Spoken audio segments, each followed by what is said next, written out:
Welcome to our ongoing conversation on communication skills. In some of our other conversations, we talk more about skill sets that you can learn and practice, like writing, constructing PowerPoint graphics, those sorts of things. This next series relates to managing your behavior. And part of my job as your instructor is to help you develop the skills and behaviors in the workplace that are going to set you apart from those with which you're competing for jobs. What we're learning in management is oftentimes it isn't your technical skills that are going to get you promoted. It's the behaviors that you exhibit that are going to excite employers and have them take an interest in you. So let's start with our conversation in this module around managing relationships, taking a look at the styles of communication that you use in order to be more effective, and then how we go about handling conflict in the workplace. Again, this isn't focused on your personal life. This is all done in the context of business.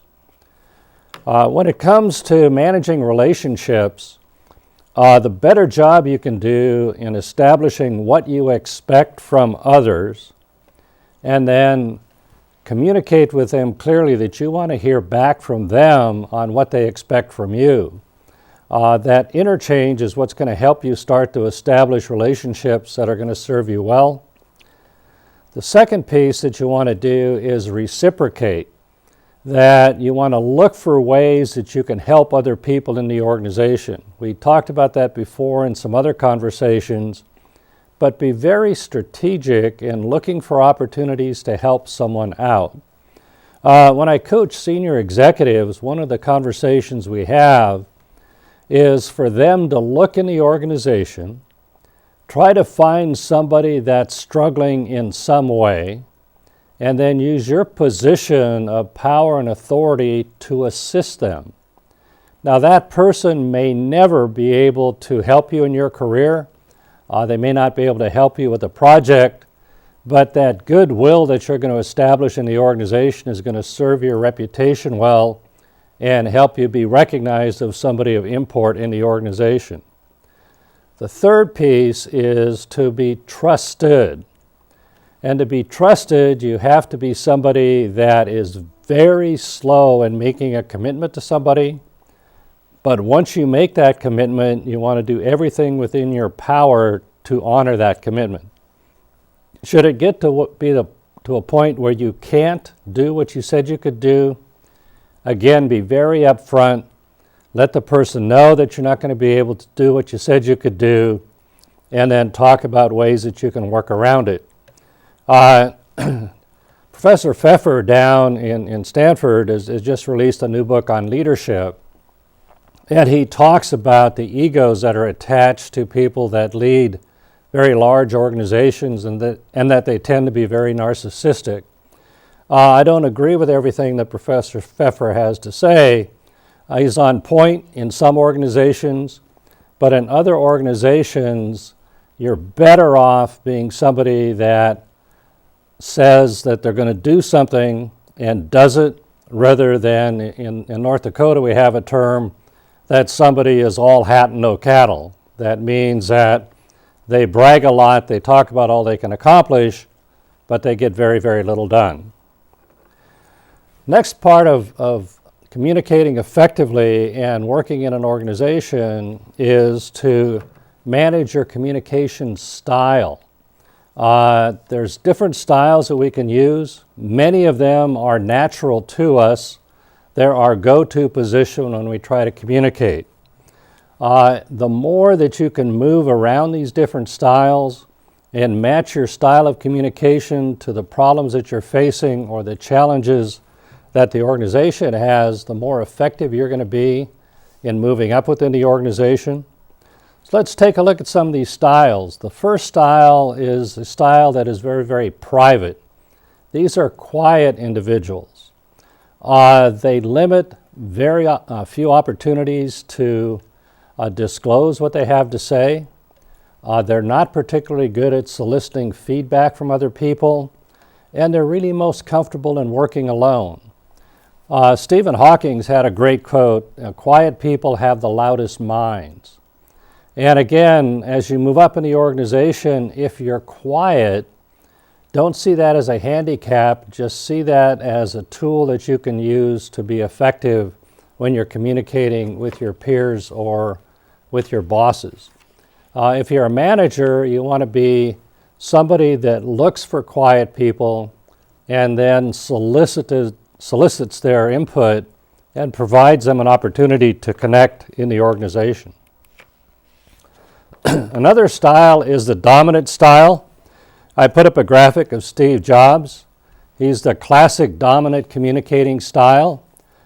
He tends to seek little in the way of feedback from others. He pretty much doesn't care what other folks think, and yet he's very outspoken about his opinion, his ideas, and what he wants to accomplish.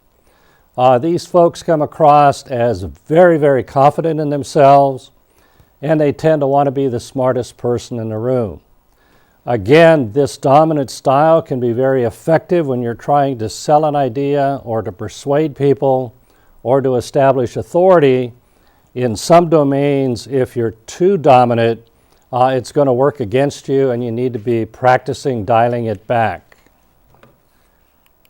Another style is a sociable style. These folks tend to limit the disclosure of themselves, but they seek feedback from others. They tend to be very, very good listeners. They are the type of people that love to be around other people. Unlike the dominant style, they tend to be very comfortable letting other people have the spotlight. I put up the graphic of Charlie Rose. Highly skilled interviewer. If you watch him and you watch the way that he interviews, he discloses very little about his perspective, his opinions, what he thinks or what he feels, and he focuses on the person that he's interviewing. Again, an excellent example of a sociable style. And then there's the open style. A very interesting folk. They tend to be willing to disclose everything. They also seek and want to know what's going on in your life. Somebody that's talking about themselves all the time, is cross-examining you like a district attorney, tend to make people around them uncomfortable. What you can think about, I don't know about you, but in my family, I have one particular aunt who wants to know everything about me, everything that's going on in my life. How do I think? How do I feel?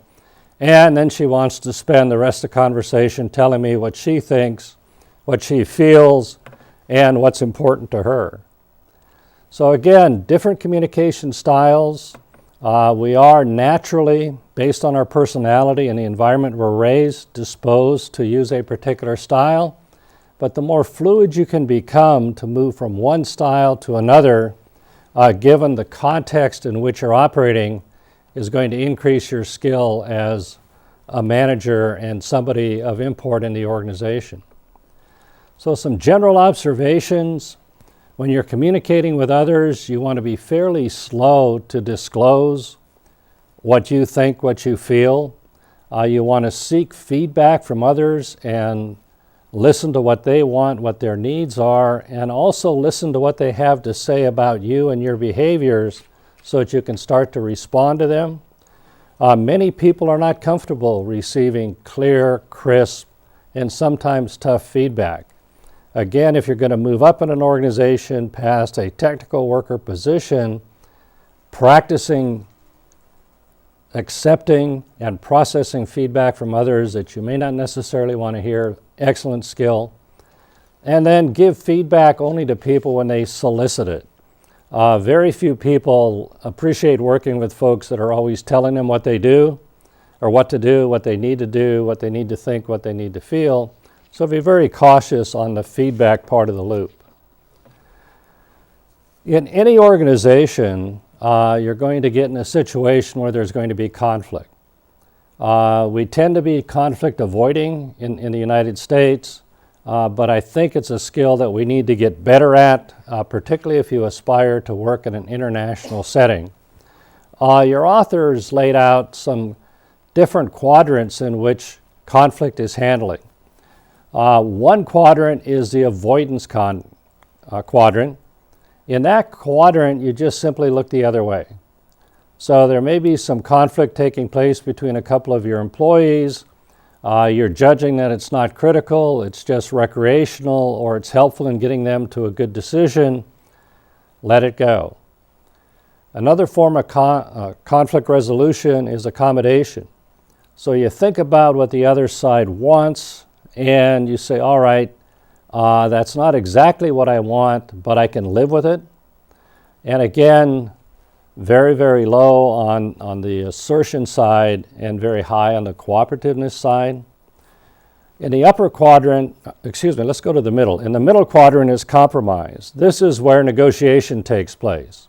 You have something that you want, the other side has something they want, and you get involved in a verbal tug of war until you come to an area in the middle where neither of you get exactly what you want, but it's a zone in which you can live.